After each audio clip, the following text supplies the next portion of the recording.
Si Mami Jade, panalo na po itong team na to. Buti. Gana? Okay. Run! Green! One!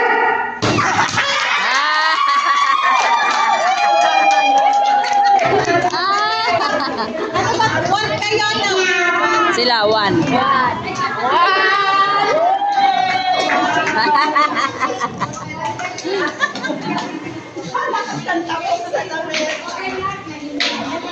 Lina! Okay, thank you po. Meron pa isa. Asan na po yung ano? Are you ready? Yes! Rumispeto na sa lola. Hinay-hinay lang. Pero para kasi ka. 1, 2, 3. One!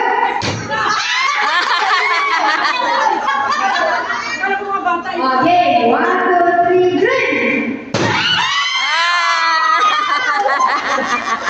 1, 2, 3, one!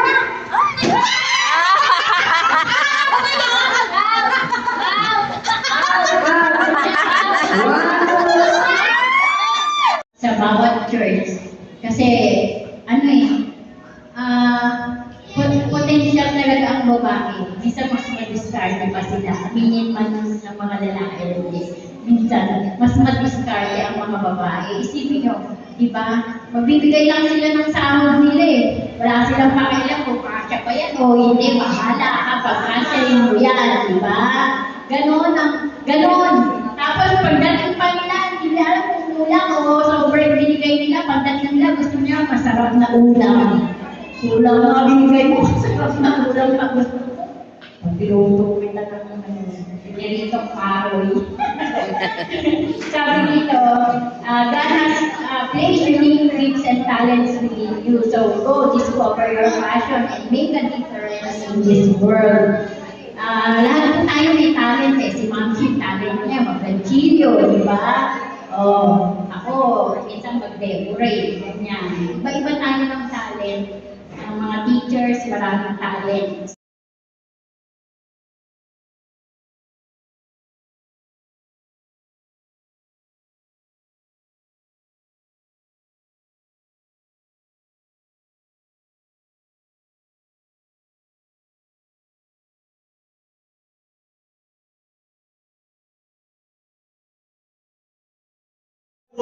Lahat tayo ay nagplano ng marami pero ang daming sumublay. Ang dahilan, hindi po natin inuugnay sa kanyang plano ang mga plano natin.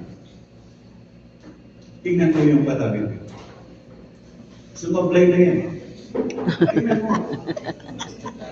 At minsan, Sumablay narinig niyo na ba yung daming sablay na buhay.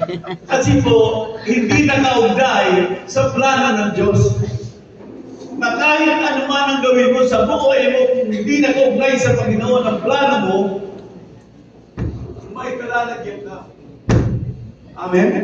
Siya lang po ang nagplano sa amin. Ako lang may planong maganda para sa iyo.